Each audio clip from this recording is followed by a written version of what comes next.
In this tutorial, you will learn how to create schedule tasks in Plesk. Log into your Plesk account.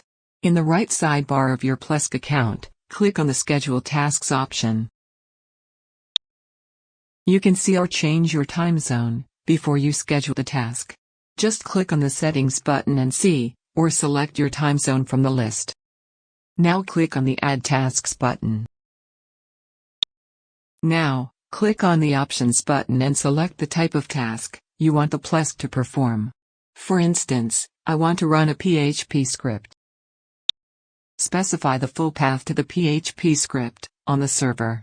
You can also select the PHP script through the folder icon.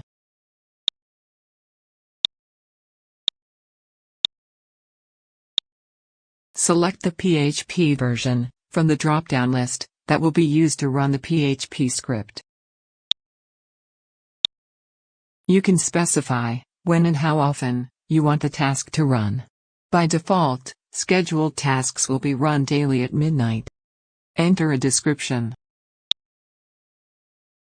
By clicking on these option buttons, you can notify how often and who to send a notification to.